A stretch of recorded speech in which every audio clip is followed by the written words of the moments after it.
압축적으로 짧게 할게요. 중간에 끊고 해도 되죠? 아예 바로 갑시다. 아유 이번에 감기가 오래가네. 많이 걷으면 건강도 좋아지고 그러나? 그럼 감기 같은 거 안 걸려? 잘 안 걸리는데 원래. 근데 또 걸리면 걸리지 뭐. 코감기는 한번 왔었는데 한 이틀쯤 뭐 지나니까 또 떨어지던데. 그래 그거 한 번씩 하고 나면 1년에 한 번씩 보링은 하는 거지. 그렇지. 좋아지겠어. 선생님이 설명 잘해 주실 거야. 오늘 개헌 공부는 이걸로 다 끝이니까.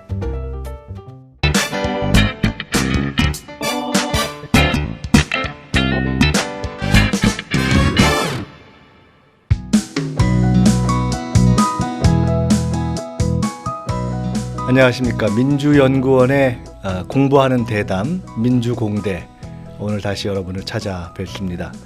오늘은 저희 주제가 헌법 개헌입니다. 지금 국회 개헌특위 간사시죠? 전체 국회로는 간사시고 네. 더불어민주당으로 보면 위원장인가요? 어떻게 되시나요? 아니 뭐 더불어민주당에는 특별한 직책을 더불어민주당의 위원장이라는 걸 두지 않는, 사실상 더불어민주당의 개헌 논의의 책임을 맡고 계시고 국회 개헌특위의 간사를 맡고 계신 이인영 의원님 모셨습니다. 네, 감사합니다. 안녕하세요.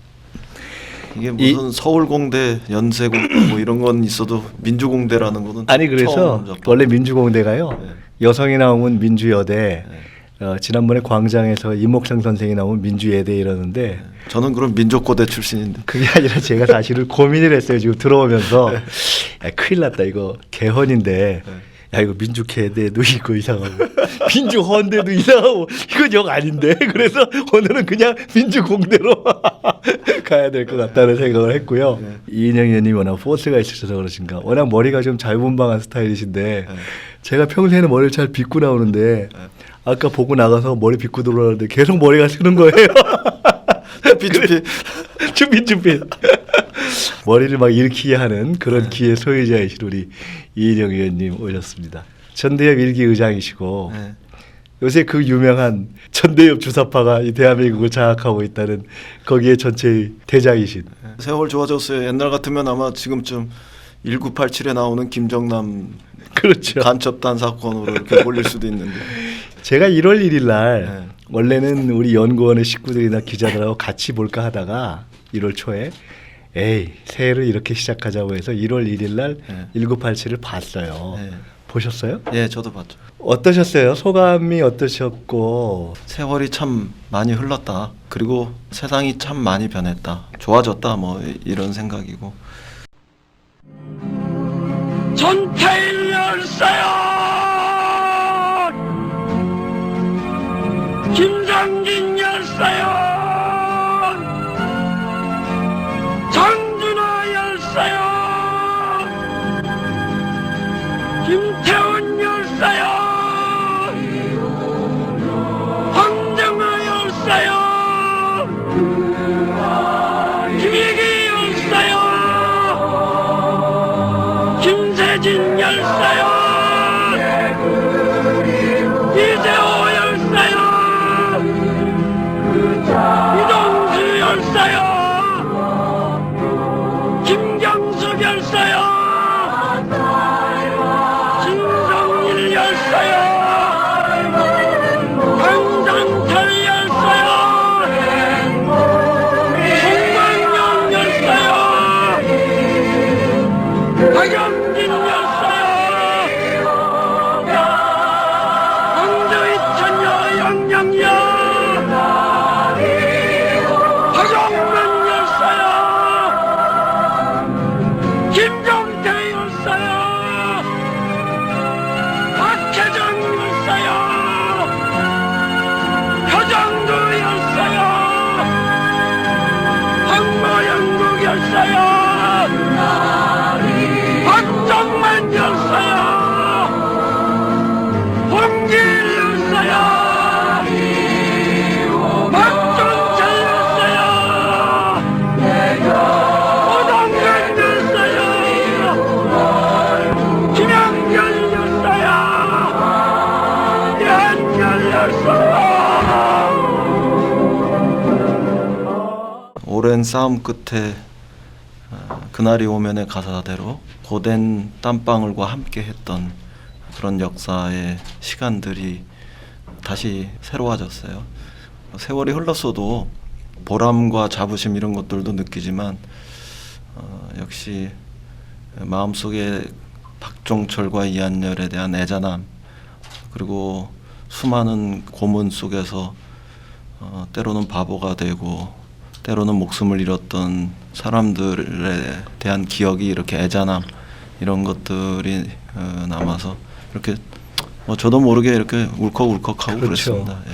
저도 사실은 그 영화를 보면서 실존 인물로 아는 분들이 너무 많은 거예요. 그렇죠. 예. 사실은 박종철 의사가 저희 대학교 후배고. 이자 같은 서클 후배였어요. 글쎄. 근데 거기 뭐 종철 어머님 뭐 잘 아시겠지만 이한열 어머님, 그다음에 거기 나오시는 분들 다 뭐 잘 아시는 분들 아닙니까? 뭐 이부영 뭐 선생부터 시작해서 김승훈 신부님, 심지어 저는 그때 그 교도관도 아는 분이고요. 여러 가지가 참 힘들대요, 보기가. 그런 시간이 있었을 것 같아요. 아직도 뭐 화통하게 웃기는 쉽지 않고, 글쎄 뭐 통일이 되었을 때쯤 그렇죠. 좀 마음 편하게 한번 웃을 수 그것들이 있을까 다 싶더라고요. 풀리겠죠. 갑자기 음. 얘기하다 보니까 이 의원님이 안 나오고 갑자기 이 의장님 제가 이렇게 하려고 그랬어요. 그 동일 얘기를 하셨지만 네. 전대협의 추억과 함께 네. 전대협 일기 의장으로서 추억을 가지고 있는 이인영과 함께 이 시점 대한민국 국회에서 가장 열렬하게 통일의 기치를 들고 있는 이인영을 사실 빼놓을 수 없습니다. 많이 걸으시잖아요. 네. 근데 걸으신 게 그 어디죠? 외국에 걷는 걸로 유명한데. 2008년에 선거에서 한번 떨어졌을 때는 스페인의 산티아고 가는 길 산티아고를 걸으셨고 거기 800km 걷고 그리고 지난- 최근에는 한 번인가요? 두 번인가요? 한번 한 번. 지난 여름에 이제 DMZ 민통선을 네, 민통선. 걸었고 그랬죠. DMZ를 못 들어가게 하니까 못 들어가게 해서 민통선을 그러면 새로운 또 길을 여신 거예요. 예. 굉장히 많은 사람들이 참여했고 저도 보면서 아 이거 내년에 꼭 참여하고 싶다 이렇게 네. 했는데 사실 이인영하면 또 빼놓을 수 없는 게 김근태이기도 하고 87년 김근태 통일 이런 것들이 다 모여서 아마 민통선을 걸었던 이인영을 걷게 한 거 아닌가 싶은데 그 걸었던 소감도 한마디만 해주세요. 우선 통일이 좀 멀어지고 있다. 통일이 올 때까지 기다릴 수만은 없다.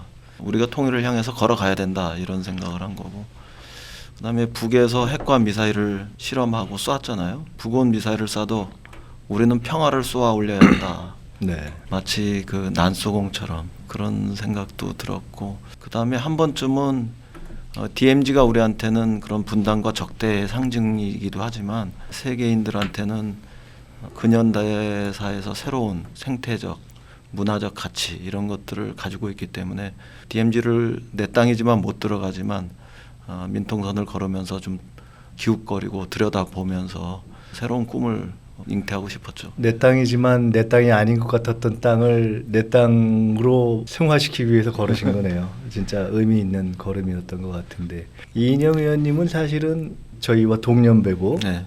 학번상으로 조금 차이가 나고 그런데 학생 직후 시절에 뵐 때나 지금이나 마치 돌아가신 우리끼리 얘기할 때는 근태형님을 보는 것 같은 진지한 김근태를 연상시키는 진지한 이인영이에요. 그런데 어떻습니까? 그때 저는 87년에 감옥에 있었어요. 네, 네. 85년에 들어 네. 88년에 나왔으니까. 네. 87년 의장이면 87년 6월 항쟁의 전 과정에 감옥 안에 있지 않고 현장에서 거리에 있었습니까?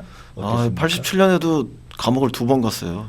87년에도? 6월 항쟁 초반에도 갔다가 6월 항쟁이 초반에 성공하면서 중반에 풀려 나오고 그때 그러면 그때는 단기간 15일, 16일 구치소, 구치소까지 갔다. 구치소. 네. 그래요? 그때 국민운동본부 지도부들도 잡혀갔다 나왔잖아요.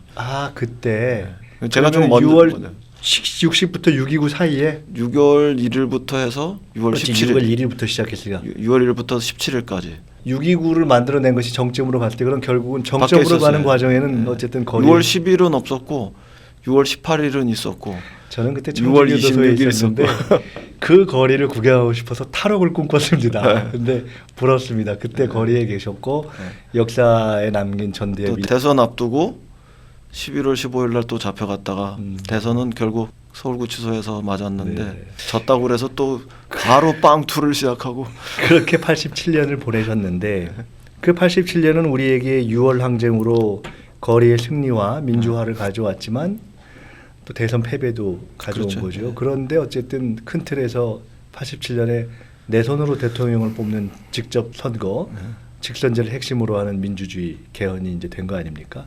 그리고 30년이 지난 거예요. 네. 그런데 지금 말씀드리다 생각해 보니까 87년 직선제 개헌을 만들어낸 6월 항쟁의 주인공인데 그 주인공이 30년 이후에 다시 개헌을 지금 하는 참 이게 역사는 참 희한한 거예요, 그죠? 네. 본인이 그런 느낌을 가집니까? 그때는 우리가 6월 항쟁에는 이기고 대통령 선거엔 졌잖아요. 근데 지금은 촛불 시민혁명에서도 이기고 대통령 선거에서도 이기고 그래서 정권 교체까지 했잖아요. 근데 또 다른 한편에서 약간 욕심이 하나 더 있었다면 6월 항쟁에서 우리가 직선제 개헌을 쟁취했는데 막상 개헌의 시기에는 우리는 구경꾼이었거든요. 그렇죠. 그때만 해도 소위 삼김 뭐 양김이 완전히 쟁쟁할 때였죠. 개헌과 헌법의 문제는 완전히 정치권이 다 가져갔었는데 우리는 거리에서 싸우고 네. 그다음에 성과를 정리하는 것은 정치권에서 하는. 근데 이번에는 그렇죠. 촛불 시민혁명의 주인들이 개헌까지도 주인이었으면 좋겠다는 이런 욕심이 있고 그 차이를 만들어낼 것이냐 말 것이냐가 중요한 차이네요. 그 역할을 좀 제가 해보겠다고 우리 당의 개헌특위 간사도 하고 우리 당 개헌 전체 과정에 책임도 지는 역할을 자임했는데 자유한국당이 생각보다 이 깽이 심해서 잠깐만 그거 좀 자세히 여쭤보기로 하고 그러면 개인적으로 그렇게 87년 헌법 체제를 만든 거리의 동력의 주인공이 이제 2017년 새로운 30년 만에 새로운 헌법 체제를 만들어가는 과정에서 이것을 국민의 것이 되게 하자는 소망을 갖고 주역이 되고 계신데 어떻습니까? 지금은 왜 개헌해야 되고 진도가 지금 어디까지 나갔습니까? 진도는 모든 논의는 다 해본 논의는 다 했다. 예. 예. 그리고 거의 검토하지 않은 영역이 없다 이렇게 말씀드릴 할 정도로 만큼 다 했다. 예. 예. 충분한 논의와 검토는 어느 정도 한 셈이다 네. 이렇게 얘기할 수 있고 개헌의 이유는 제각각이겠지만 크게 한 5가지 정도로 요약이 돼요. 우선 하나는 시대가 바뀌었다. 거기에는 정보 사회로 아주 깊숙이 진입한 이런 환경도 있고 또 기후 변화와 관련된 환경의 의제 이런 것들이 보편화된 것도 있고 그다음에 곧 도래하는 4차 산업혁명 시대가 몰고 올 우리 사회의 어떤 충격, 여파 이런 것에 선제적으로 대비하자 이런 것들이 이제 시대의 변화 이런 것들이고요. 그다음에 두 번째는 1997년 이후에 우리 사회의 양극화가 굉장히 심화됐잖아요. 그렇죠. 그런데 그런 과정에서 다른 어떤 분야보다도 헌법상에서 경제 민주주의 이런 부분들이 개선되질 못했어요. 87년 헌법에서도 사실상 80년 전두환 파쇼 헌법의 연장선에 그런 부분들은 대부분 놓여 있고 무슨 경제 민주화를 조치를 할 수 있다 이렇게 했다는 게 엄청난 진전인 것처럼 일부에서는 얘기하지만 사실 1980년 헌법에는 도모 한다로 돼 있어요 오히려. 어떻게 보면 후퇴일 수도 있는 거지. 꼭 그게 진전이었다고만 진전일 얘기하기도 수도 있고 하고. 후퇴일 수도 네. 있지만 하여간 그만큼 이슈가 안 된 거죠. 예. 그래서 그걸 경제 또 강조하는 민주주의 쪽으로 가야 이런 되고. 부분들을 더 보강할 필요가 있고 두 번째 그렇게 해야지 이유고. 또 이 복지와 관련한 가치관의 충돌 이런 것들도 네. 헌법적 규범으로 정리할 수 중요하네요. 있으니까요. 네. 그다음에 이제 세 번째는 반복적 정치 갈등. 반복적 정치 갈등. 이 문제들을 헌법적 수준에서 어떻게 정돈해 볼 수 있는 거냐. 그러니까 과도한 권력 집중이 이루어진 그런 대통령제 이런 것들을 좀 더 민주적으로 개선할 수는 없는 거냐. 뭐 이런 문제 의식들도 있는 거고 거기에는 선거제도라든가 정당제도 이런 것들도 다 동반된 개혁이 필요하다 이런 생각이 그러니까 개헌을 포함되고요. 통해서 이런 예. 정치 갈등을 풀을 수 있다라는 네. 것도 하나 있다 이거죠. 그게 세 그다음에 이제 번째고. 네 번째는 예컨대 지방 분권 음. 그러니까 자치 분권 균형 네, 발전 이런 것과 관련한 문제 의식들 그것이 새로운 국가 경쟁력으로 더 높아져야 된다 이런 것들도 있는 거고 그다음에 마지막으로 제일 중요한 거는 촛불 시민혁명에서 터져 나온 새로운 대한민국의 열망 이것들을 헌법에서 다시 수렴해야 되는 거 아니냐. 그리고 높아진 주권의 의지 이런 것들에 맞추어서 우리 헌법이 새로워져야 되는 거 아니냐. 이런 것이 배경이 된다고 생각합니다. 그러니까 시대가 변했고 경제 민주화의 가치가 더 반영돼야 되고 정치 갈등을 해소를 또 반영시켜야 되고 자치분권이 있고 그리고 촛불에서 촛불의 그렇죠. 어떤 국민의 주권 예. 이걸 흔히 기본권 문제라고 열망 얘기하는 뭐 이런 그것을 것들을 담아내야 된다. 담아내야 된다. 다시 또 강론으로 들어가기 전에 또 결론적 질문 하나. 이게 되긴 됩니까? 시간은 2달 남았다 이렇게 생각합니다.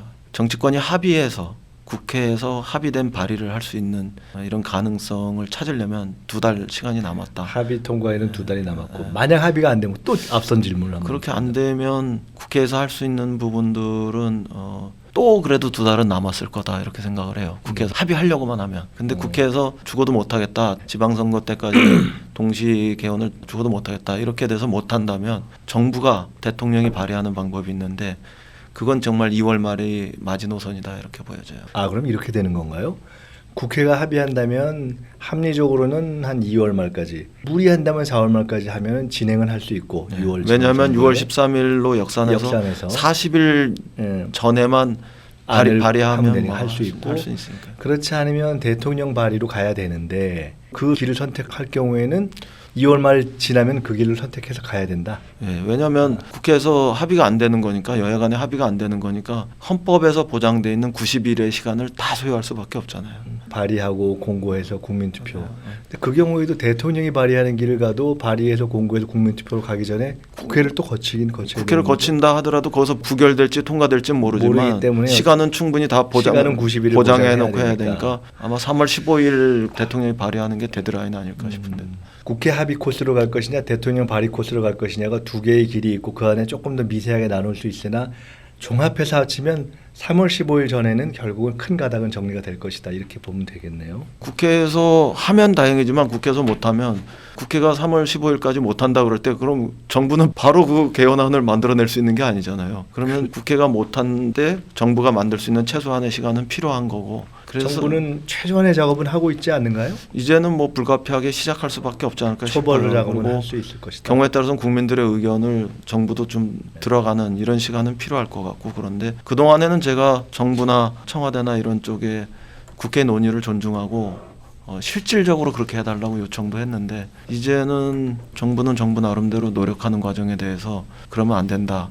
좀 기다려달라. 국회 논의를 존중해줘라. 이렇게 얘기만 할 수는 없는 상황이 아닐까 정부한테 싶어요. 국회에서 끝날 때까지 기다려달라고만 하기도 조금 어려운 이제 입장이 조금 될 정도가 네, 됐다. 네. 국회 입장에서. 이제 한번 부분 한번 나눠서 좀 여쭤보겠습니다. 헌법 이제 시작하면 우리가 이제 헌법 공부를 할 때 사실 국민들이 헌법은 다 공부를 해야 되는데 네. 전문부터 시작하잖아요. 네.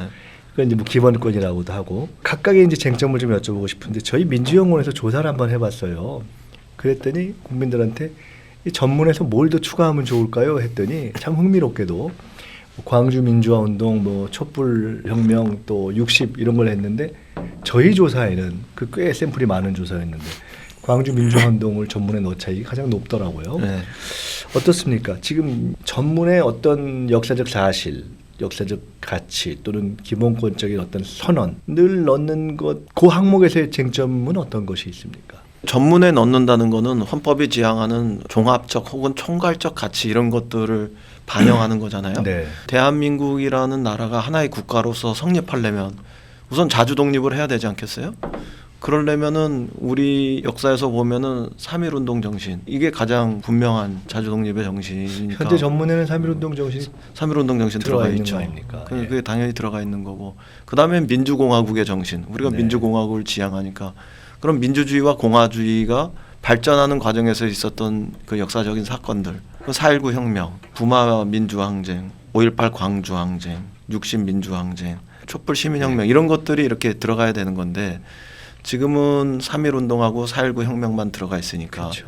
우리의 역사 정신이 충분하게 반영되고 기록되었다 이렇게 보기엔 좀 어렵지 않냐. 그래서 국민들이 좀 더 역사 정신들을 분명하게 수록하고 담아내면 좋지 않겠냐 이런 생각들 하신다고 봅니다. 그런 전문에 담아낸다는 것은 대한민국의 역사적 정통성, 정체성을 분명하게 하는 한다는 점에서 의미가 있는 거라 이거죠. 네. 가령 최근에 대통령께서 내년을 건국 100주년으로 하자라고 하면서 최근에 어떤 건국절 논란 이런 거를 일종의 쐐기를 박은 그런 측면도 있는데 헌법 전문의 역사적 가치들을 정리해낸다는 것은 온 국민의 합의로 그런 문제를 원천적으로 정리한다는 의미도 있을 수 있겠네요. 잘 정리하면. 그렇죠. 네. 그리고 통일 이후에 우리가 가야 할 방향과 관련해서도 네. 확고한 좌표를 수립하는 것이기 때문에 그런 가치 있는 일이다 이렇게 봐야죠. 언론 보도를 보고 뭐 저희가 내부 논의를 모르니까 이런 얘기가 있던데 어떤 권리의 주체를 국민으로 되어 있는 것을 뭐 사람이라는 표현을 쓰자라든가 네, 현재의 뭐 근로 3권 이런 거에서 노동이라는 표현을 쓰자라든가 실제로 그런 쟁점이 있습니까? 또 있다면 그건 어떤 함의를 가지는 겁니까? 국민과 사람으로 이렇게 구분되는 얘기일 텐데요. 뭐 인간이면 누구나 누려야 할 어떤 보편적 권리, 인권, 기본권 이런 것과 관련된 부분들은 국민이란 표현보다는 사람이라는, 인간이라는 이런 표현으로 쓰자는 거고. 그럼 왜 그러죠? 국민이 아닌 사람, 뭐 예를 들어 외국인이 들어가는 그러니까 건가요? 그렇죠. 우리 국민이 아니라 그래서 외국인이라 그래서 생명을 함부로. 그럼 국민에서 훼손할 수 사람으로 가면 우선은 외국인이 들어가는 게 있고 네. 그거는 또 역지사지하면 우리나라에서만이 아니라 우리 국민이 외국에 갔을 때도 당연히 주장할 수 있는 그렇게 그 규정하면 권리일 수도 우리가 있는 거죠. 좀 더 보편적인 인권과 대접을 주장할 수 있는 근거를 우리 스스로 만든다는 의미가 생긴다는 저는 그렇게 거죠. 생각합니다. 예. 뭐 생명의 문제라든가 그런 것들은 어디서나 동일하게 적용될 수 있어야 된다고 생각하고, 그 다음에 이제 국민으로서 어떤 의무나 권리 이런 것들을 실행하고 또 주장할 수 있는 거, 뭐 사회 보장을 받을 수 있는 권리라든가, 예를 들면 세금을 냈다거나 국방의 의무를 다했다거나 뭐 이런 것들로부터는 외국인과는 다르잖아요. 그래서 그런 부분들에 대해서는 우리가 좀 구분해서 이제는 좀 네. 접근해 보자 이렇게 얘기할 수 있는 거겠죠.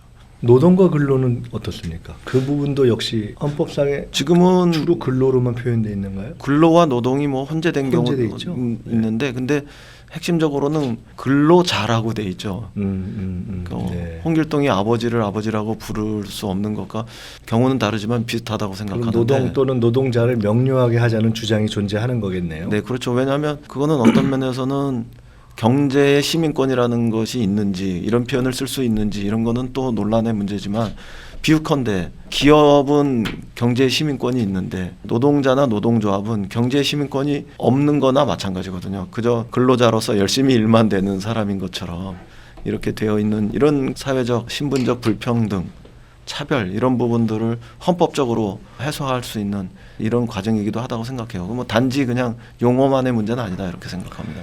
급 궁금해지는데 토론할 만큼 토론했다 그러셨잖아요. 네, 그래서 그러면 이런 어찌 보면 국민, 사람, 근로, 노동 이런 상당히 가치적, 철학적이라고 볼 수도 있는 추상적인 개념에 관한 문제도 열띤 토론을 합니까? 국회의원들이 그 안에서? 주로 보수정당, 자유한국당 의원들 중에서 노동자라는 개념을 쓸 수 없다.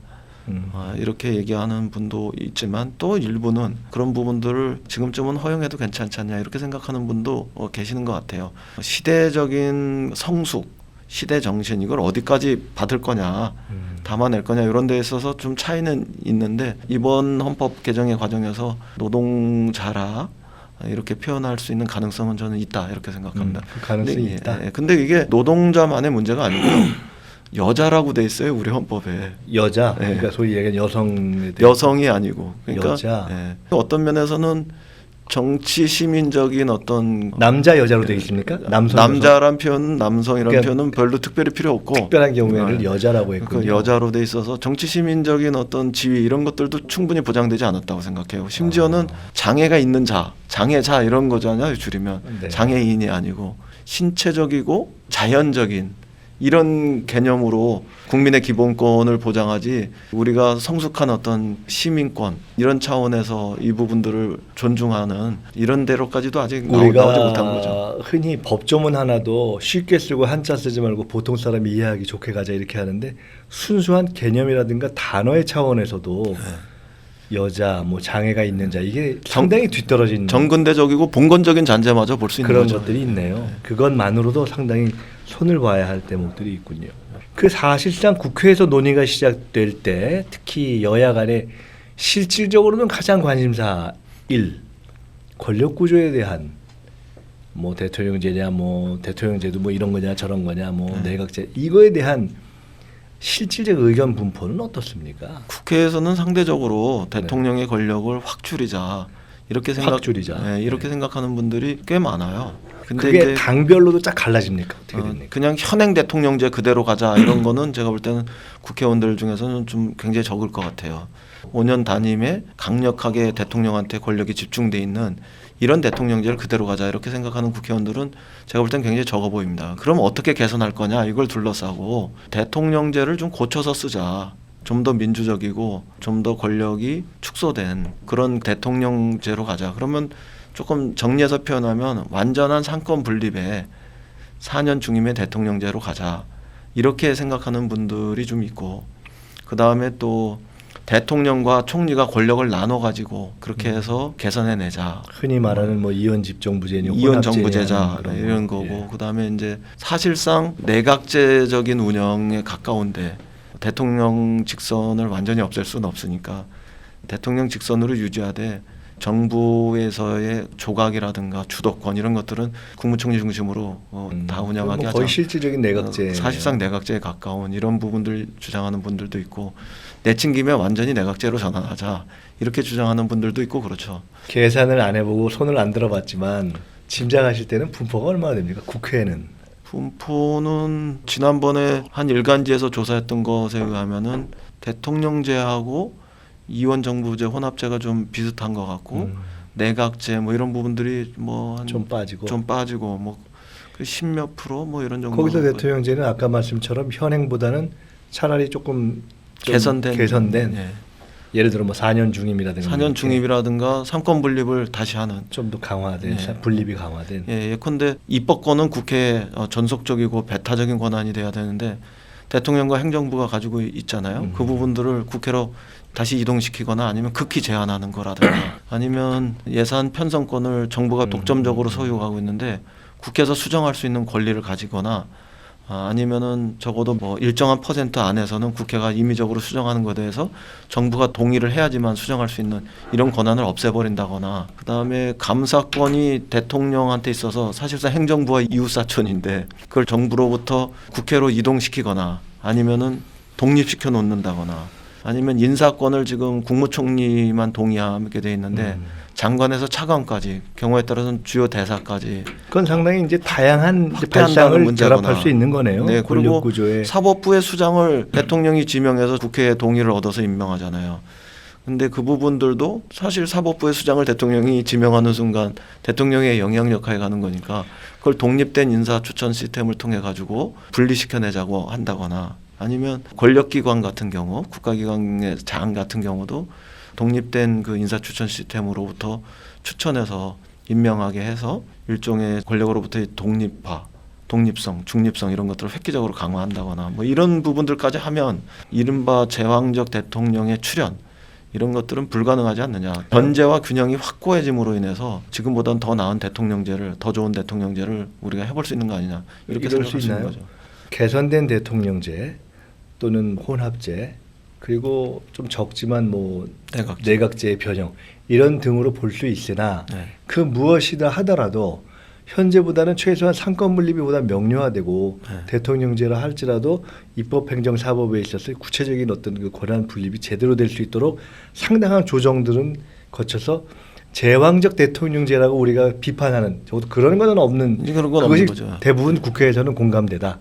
그렇죠. 다만 이제 이원 정부제나 네. 내각제의 경우는 정부하고 국회가 의회가 일치하고 통합돼서 운영되는 이런 과정들이 있으니까 그것은 대통령제를 통해서 견제와 균형을 통해서 더 나은, 더 좋은 정부 형태로 가는 것과는 좀 다른 선택이라고 봐야죠. 그거는 뭐 일체와 통합으로 가는 그런 운영 방식이니까요. 이건 어떻습니까? 국회에서의 의견 분포를 여쭈었고 각 언론에서의 여론조사를 통해서 일반 국민들도 알 수 있는 건데 그런 여론조사를 통해서 파악되는 바 또는 보시기에 아까 거는 여의도 의견이고 국민들은 대략 그 권력 구조에 대한 의견이 어느 정도 어느 것이 높다 이렇게 보고 계신가요? 국민들은 대통령제에 대한 지지도가 높죠. 그래서 4년 중임의 대통령제가 제일 높고 국민들도 꼭 현행은 아니군요. 그러니까 한 40%에서 45% 사이가 중임제 대통령으로 개헌하는 것이 찬성하는 사람들이 더 많고 그다음에 35% 적으면은 한 27% 이런 정도가 현임 대통령제도 선호해요. 그것도 꽤 그렇게 높습니까? 네. 그리고 이원 정부제가 뭐 한 25% 이내, 그다음에 내각제가 뭐 15% 미만 뭐 이런 식으로 나타나니까요. 전체적으로 놓고 보면은 대통령제 중임제하고 현행 요걸 합치면은 한 67%예요. 뭐 이렇게 가까이 그 이상 이렇게 또 나오고 국민들은 그래요. 상대적으로 국회에 어떻게든 권한이 조금 더 가는 거를 네. 그다지 해피하게 생각하지는 않는가 보네요. 일단 뭐 국회에 대해서 덜 믿어하는 것도 있고 음. 그다음에 자신의 경험 속에서 대통령제를 오랫동안 경험했었고 그게 더 익숙한 것도 있고 네. 그다음에 우리 역사에서 내각제나 이원정부제가 부정적인 출연을 했던 있고. 경우가 많잖아요. 예. 4.19 직후에 이원정부제 운영했는데 좀 정치적으로 좀 혼란스러웠다는 경험도 있고 내각제는 주로 전두환 군사정권이 장기 집권을 하려고 했었던 그런 수단이기도 했고 그다음에 또 한 번의 이원정부제 같은 경우는 이민우 홍사덕 구상으로 군부 독재와 민주 세력 간의 그 직선제 견을 둘러싼 첨예한 투쟁 과정 속에서 야합적 오랜만에 그 기억을 네. 지금 되살려 주시네요. 야합적 타협이라는 이런 그 부정적 선입견들도 있고 그러니까 대통령제를 더 선호하는 부분들도 있고 그다음에 제가 들어보면 우리 같이 이렇게 분단된 나라에서 통일을 하려면 주변에 이렇게 전통적 사강이 있는 이런 상황에서는 내각제 리더십보다는 대통령제 리더십이 더 바람직한 거 아니냐 이런 그야말로 평가들도 스트롱 하시고. 밴드한테 둘러싸여 있는데 예. 스트롱한 리더십을 행사할 수 있게 해줘야 된다. 뭐 때때로 독일은 내각제로 했는데도 통일했다 이렇게 반론하는 분들도 있지만 독일은 유럽에서 큰 나라지 우리처럼 동북아에서 작은 나라는 아니잖아요. 그러니까 그런 점이 있군요. 그런 국민들의 인식 이런 것들이 작용하고 마지막으로는 이원정부제나 내각제로 이렇게 갔을 경우에 잘못하면 사회가 기득권 구조를 그거 유지하고 중요한 문제네. 온전하는 문제로 가지 않겠냐. 일본처럼 되지 않겠냐. 상대적으로 개혁이 좀 더 어렵다. 예. 그리고 특히 재벌 이런 부분들의 영향력이 강화되면 바람직하지 않은 부정적인 정치 문화만 재생되는 과정으로 들어갈 수도 있다. 이런 것들 때문에 그래도 좀 대통령제를 선호했던 거 아닌가 이런 생각입니다. 개헌 내지는 헌법과 관련된 부분에 대한 쟁점을 지금까지 여쭤봤고 앞으로 계속 여쭤볼 건데 중간에 한 번만 딱 세겠습니다. 네. 세간에는 이 의원님께서 대통령 자신의 우리 문재인 대통령 자신이 개헌을 어떻게 바라보는가에 대한 개헌 구상을 누구보다도 잘 알고 있는 사람이다. 네. 이른바 교감설이 있어요. 그런데 어떻습니까? 이런 일을 하는 데 있어서 현직 대통령이 굉장히 중요하잖아요. 그렇죠. 근데 아무래도. 현재의 대통령의 생각이 갖는 의미는 무엇인가 궁금해지기도 하는데 대통령과 이 어떤 개헌으로 어떻게 가야 되고 대략 어떤 코스로 갈 것이 이럴 경우 저럴 경우 이런 어떤 소위 얘기는 과정까지 포함해서 상당한 교감을 나누셨나요? 저는 사실 2012년 대통령 선거 때는 제가 선대본부장도 하고 선대위원장도 했으니까 그 당시에 개헌과 관련한 얘기를 좀 한 적이 있고 이번 대통령 선거 전에도 제가 우리 당의 선거대책위원회에서 개헌특위위원장이었기 때문에 대통령 선대위에 한번 충분한 시간을 가지고 이야기한 적이 있죠. 그래서 후보 시절에 예, 그러니까 제가 어느 정도 문재인 대통령의 생각을 잘 알긴 합니다. 그렇다고 해서 꼭 동일하진 않아요. 저는 동일하다는 건 이 의원님과 동일하진 않다. 예, 저는 대통령제에서 정부 통령제로 가자. 국무총리를 폐지했으면 좋겠다. 네. 이런 생각을 하는 사람이었고 대통령은 2012년에는 그렇게 생각했다가 그 당시에는 지역주의를 넘어서기 위해서는 그런 게 필요할 수도 있겠다 이렇게 생각했다가 이번에는 국무총리를 유지하는 쪽으로 하셨기 때문에 꼭 동일하지는 않습니다. 그러나 대통령 후보의 판단을 그 시점에서 존중해줬고 또 지금도 대통령이 되어서 어떤 생각을 하고 있을지 알기 때문에 그것을 존중하고 고려하는 건 뭐 사실이죠. 그렇지만 전적으로 거기에 의존해서 한다 이렇게 우리는 볼 수는 이건 없겠죠. 뭐 언론사도 아니고 네. 뭐 특종 이런 것도 필요 없어요. 그런데 갑자기 급 궁금해지는데 네. 지금 그러면 대통령의 생각과 국민의 생각에서 네. 차이가 나는 건 뭐가 있나요? 근데 우리 국회의원들하고 제가 굉장히 많은 부분들 이야기를 해보거든요. 이 개헌과 관련해서 권력 구조와 관련해서 많은 부분들 이야기해 보는데 초선 의원님들 같은 경우는 대통령제가 좀 화끈하게 정부 통령제로 가는 것도 어떠냐 이런 생각하는 분들도 꽤 있어요. 네, 그래서 우리가 열어놓고 이야기할 때 꼭 대통령의 생각에 철저하게 코드를 맞춰서만 이야기하는 필요는 없다. 이런 부분은 아니라고 생각해요. 아니, 제가 사실은 그래서 궁금해서 대통령 생각이 뭐냐고 좀 여쭤보려고 그랬는데 그건 굳이 뭐 대답 안 해주시려고 그런 것 같아요. 아니 그런 건 아니고 대통령 생각은 그런 국무총리제죠. 그다음에 저 양원제와 관련해서도 한번 이야기한 적이 있었는데 네. 양원제에 대해서 굳이 반대하는 건 아니지만 지금 시점 국민들이 그것을 동의할 수 있느냐 이런 걸 중요하게 판단하셨던 것 같아요. 그래서 그 시점에는 양원제 문제는 얘기를 안 하셨었죠. 문재인 대통령의 생각은 국민의 현재의 의견을 상당히 존중하고 고려한 네. 나름 자신의 견해가 그래서 있다. 저는 이렇게. 그 문제에 대해서는 양원제를 하는 것이 바람직하다 이렇게 생각하고 있고 우리 당 의원님들 중에 꽤 많은 부분도 양원제에 대해서도 생각을 하세요. 근데 이제 이런 게 논의돼 들어가는 과정에서 크게 대통령제의 방향을 선호하겠지만 우리가 양원제라든가 아니면은 저 정부통령제를 만약에 정리한다고 그러면 그걸 굳이 대통령이 반대하겠는가 이런 생각은 하죠.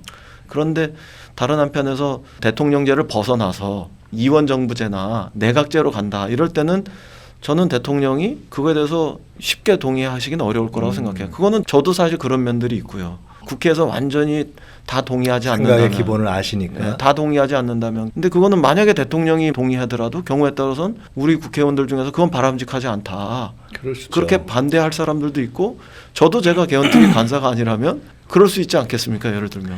근데 개헌특위 간사로서는 네. 지금 내 생각은 사실 이랬고 대통령 생각은 이랬다고 말씀하셨는데 사실은 이 진행 과정에서 요거는 요렇고 요건 요렇고 그런 의견은 별로 펼칠 입장이 안 되시죠? 그렇죠. 그리고 그렇게 그야말로 못했고 상당히 공정한 중개인으로서의 역할을 그래서 하시는 뭐 거죠. 한마디 보태면 그래서 결과적으로 저는 대통령은 그 두 가지 가이드라인 외에는 얘기 안 했다 이렇게 봅니다. 네. 우선 하나는 국민들의 뜻이 무엇이냐 이것이 제일 중요하다 이런 거고 그다음에 두 번째는 선거제도에 큰 변화 없이 정부 형태의 변화를 이야기하는 거는 좀 곤란하다. 이 두 가지 가이드라인 외에는 저희들의 논의 과정에 맡기고 저희들의 논의 과정들 합의 과정들을 존중했다 이렇게 봐야 된다 이렇게 생각합니다. 다시 그러면 이제 옆으로 좀 샜다가 다시 들어가 볼게요.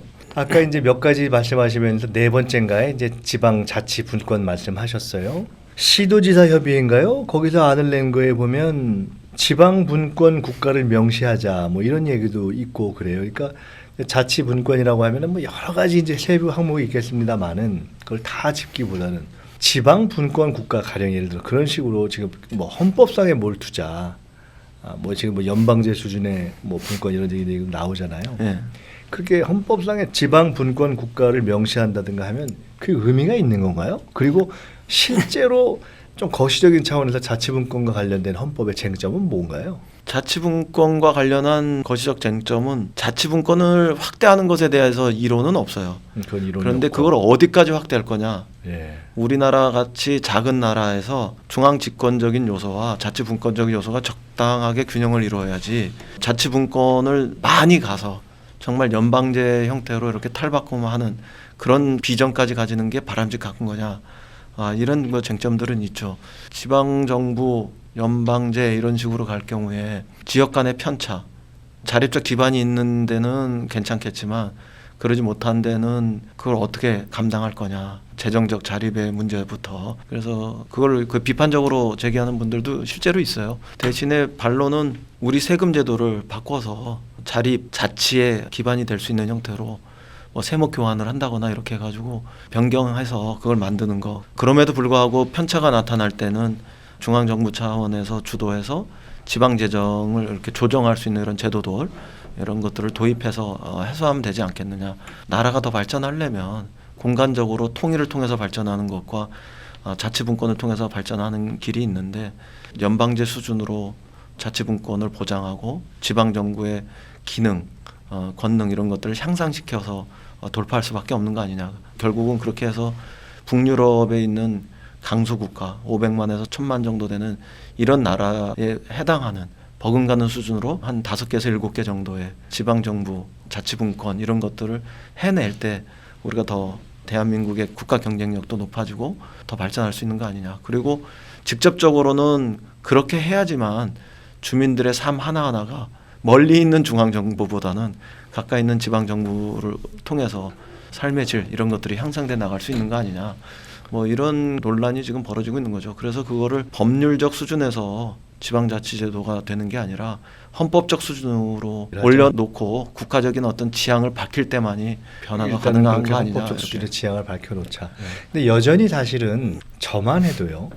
연방제 또는 연방제 수준의 자치라고 하면 그게 뭐지 헷갈려요. 그러니까 여쭤보는 방식을 바꾸면 어떻습니까? 현재의 예를 들면 뭐 충청남도, 충청북도, 전라남도 이런 것처럼 그 수준이라고 광역자치단체를 보든지 아니면 아까 5개나 7개라면 경우보다 더 합치는 걸 수도 있잖아요. 그렇죠. 예. 뭐 충청, 호남 이렇게 그게 뭐가 되든지 간에 네. 범주가 뭐가 되든지 간에 그런 데서 중앙정부처럼 아예 법도 만들고 예산도 스스로 정하고 그렇죠. 그 예산을 정하려면 세금도 자기가 걷고 하는 그런 예산권, 입법권, 뭐 조세권 그런 정도까지 가자는 뜻이 연방제 수준이라는 겁니까?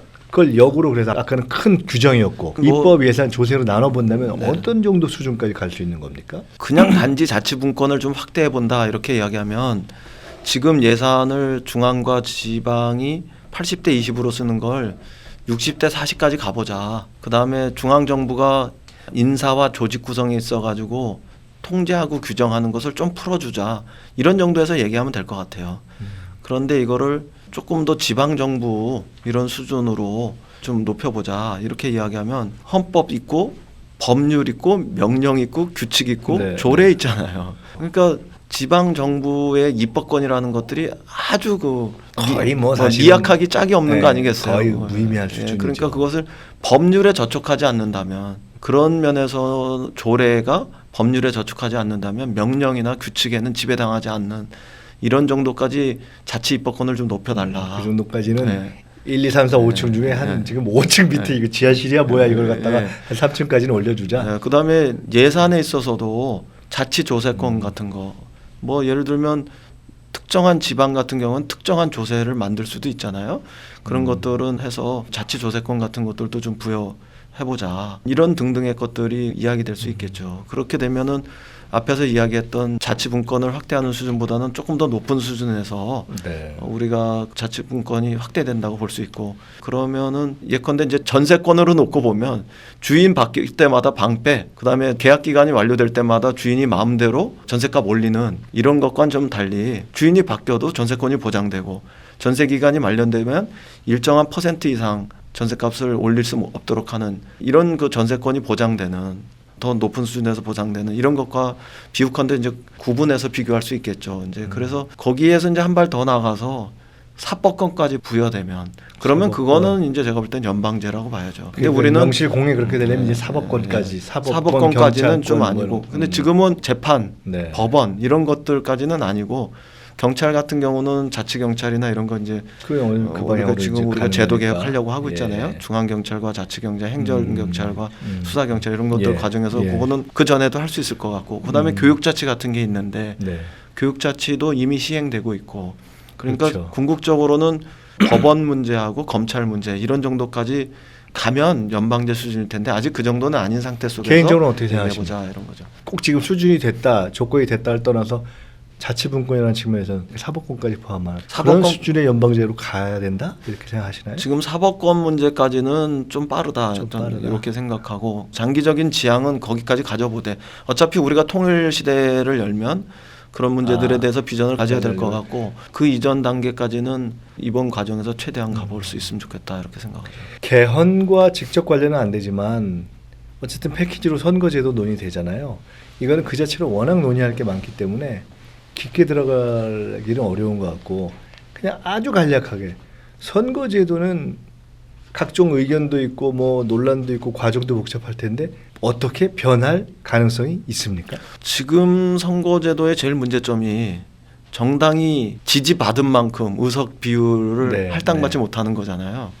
그래서 그거는 불합리하기 때문에 고쳐야 한다. 이런 정신들은 다 일치했던 것 같아요.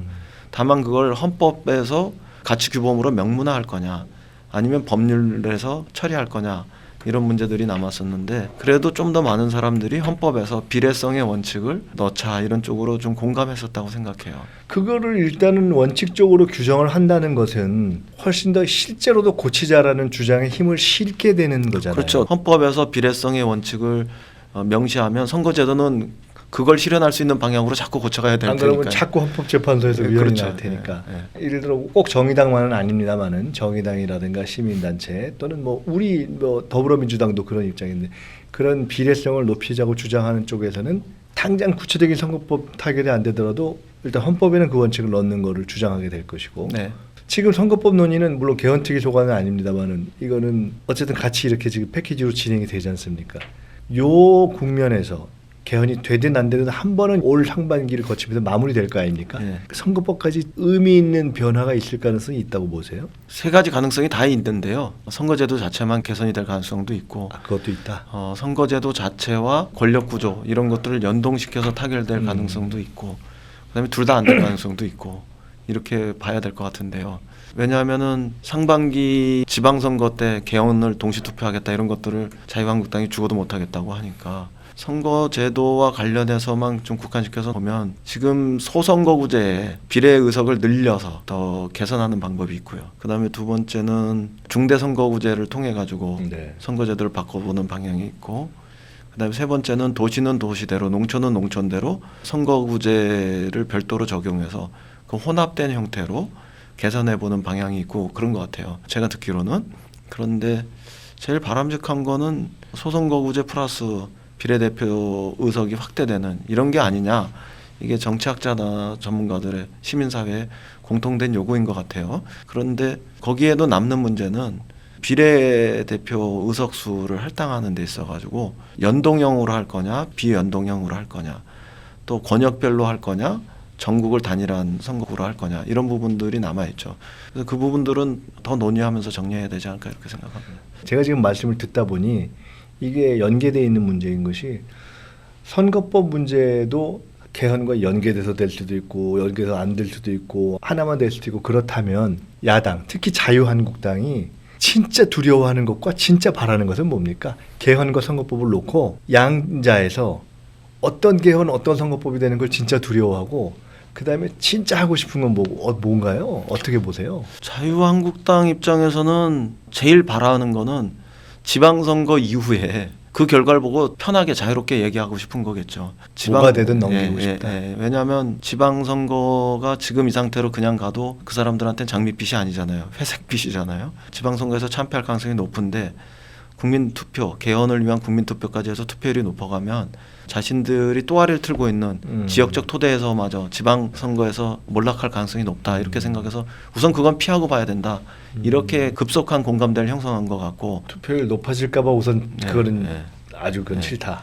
그 이전에 저희들이 국민들한테 개헌 논의 과정을 확 개방해서 거기서 광범위한 논의를 수렴해야 된다고 그럴 때는 그거를 좀 반대했던 사람들이 5천 명 규모의 원탁 토론 같은 거 하자 그랬을 때 그걸 막 반대하고 그랬거든요. 그랬던 사람들이 이제 와서 국민들의 의견을 더 수렴하는 과정을 밟아야 된다 그러니까 제가 참 기가 막히던데요. 그 한마디로 언어 도단인데 그런 핑계까지 대면서 이제 얘기하는 거죠. 그거는 패배, 참패, 몰락하는 어떤 정치 상황 이런 것들을 피하고 싶어서니까요. 그러고 나면 그 사람들이 권력 구조를 그 토대 속에서 판단할 거라고 생각해요. 어떤 경우에는 대통령제를 다시 검토할 수도 있을 거고, 그 이전의 상황으로 놓고 보면은 홍준표 대표는 4년 중임의 분권형 대통령제를 얘기했고 혹시 다음 후보가 될까 봐 생각할 수도 있겠네요. 네, 그러니까 그런 것을 다시 검토할 수도 있을 거고, 그렇지 않은 대부분들은 이원 정부제를 이야기했는데 일부는 대통령과 국무총리가 외치 내치를 구분하는 그런 이원 정부제를 얘기하고, 어떤 사람들은 국무총리가 정부를 주도하는 사실상 내각제에 가까운 이원 정부제도 이야기하고, 그래서 그거 좀 혼재돼 있거든요. 그런 것들이 정리돼야 되겠죠. 그다음에 선거법은 현재까지 자유한국당의 입장은 지금 상태를 바꾸는 것에 대해서 반대하는 거죠. 아, 그냥 이대로가 좋다는 게 제일 기본인가요? 예, 그게 뭐 지역적 토대에서 영남의 또아리를 틀고 있는 상태 속에서 최소한 2당이라도 할 수 있는 그게 제일 안정적이다. 낫다 이렇게 생각하는 부분들도 있는 것 같고, 명분은 국회 의석이 늘어나는 것에 대해서 국민들이 동의하지 않는다. 그럴싸하네요, 명분은. 뭐 이런 것이 있고, 그 연동형 비례대표제 같은 경우 명백하게 지금보다 의석수가 줄어들고 다른 당의 의석수가 늘어난다. 이런 계산도 있지 않을까 이렇게 생각하고 그러죠. 헌법 개헌과 관련해서는 마지막 질문 하나만 여쭤보고 이제 개인적인 질문 여쭤보고 마무리할까 하는데, 우리가 뭐 여든 야든 나라를 살리자, 정치를 좋게 하자, 또 자치를 살리자 이런 거잖아요. 그때 이게 국민들이 생각할 때는 좀 피부에 덜 와닿을 수도 있거든요. 이 개헌을 하면 경제도 삽니까? 그러니까 경제를 살리는 개헌이라는 우리가 일종의 논리 정립이 가능한가요? 경제와는 어떤 의미가 있을 수 있을까요? 그래서 헌법이 밥 주냐, 예. 개헌이 밥 주냐 이런 얘기 하시는 분들이 있는데, 저는 헌법이 밥이다, 개헌이 밥을 준다 이렇게 생각해요. 아, 실제로? 예, 그러니까 개헌을 하면 새 밥을 짓는 거고 새 밥을 짓는 것이기 때문에 그냥 이대로 가면은 헌밥을 먹는 것이다. 이런 표현도 저는 종종 하고 그래요. 실제로 이번 헌법 개정의 과정에서 말하고 행동하는 자유로서의 기본권, 이런 부분들은 조금만 더 노력하면 선진적인 민주국가 어디에도 부럽지 않은 이런 법을 만들 수 있거든요. 네. 그런데 경제 민주주의와 관련한 사회 경제적인 어떤 조항과 관련한 이런 부분들은 우리가 상당한 노력을 해야지만 다른 나라에 못지않은 헌법 체계를 가질 수 있거든요. 앞에서 살펴보았던 노동과 관련한 조항들도 그렇고 거기서 예를 들면 동일노동 동일임금 이런 것들을 우리가 헌법에서 네. 헌법 정신으로 받아들인다고 그럴 때 그거는 비정규직과 정규직의 문제뿐만 아니라 남성과 여성의 문제들, 뭐 고연령 저연령 이런 부분들과 그냥 일반 성인층과의 어떤 그 차별 문제들 이런 것들도 다 해결할 수도 있고 장애인과 비장애인의 문제들도 거기서 나타나는 차별들도 상당 부분 해결할 수 있고 뭐 그런 여러 가지 소지가 있거든요. 예를 들면 많이 배운 사람과 덜 배운 사람들의 차이들도 해소할 수 있고 그다음에 기업은 자유롭고 창의롭게 마음대로 활동할 수 있는데 사회적 책임은 지지 않아도 되는 이런 경우를 시정하지 않으면 재벌의 어떤 권력의 줄대기 혹은 돈 주기 뭐 이런 것들은 반복적으로 악순환되지 않겠어요? 그래서 기업의 자유 이런 거 못지않게 사회적 책임 이런 부분들도 우리가 강조할 수 있어야 하고 또 경제 주체들 간의 조화로운 성장 이것을 위해서 뭐 규제와 조정을 할 수 있다 돼 있는데 정부가 바뀔 때마다 어떤 정부는 하고 어떤 정부는 안 해도 네. 되고 그러면서 생기는 이 가치관의 충돌 이런 것들을 한다 이렇게 해놓으면 막을 수도 있는 거고 사실 우리가 헌법에 관심 갖고 우리 국민들이 원하는 방향으로 헌법을 바꿔낸다면 헌법이 새 밥을 짓는 이런 과정이 될 수 있다고 정치와 봐야죠. 자치와 민주주의를 살리는 개헌일 뿐만 아니라 네.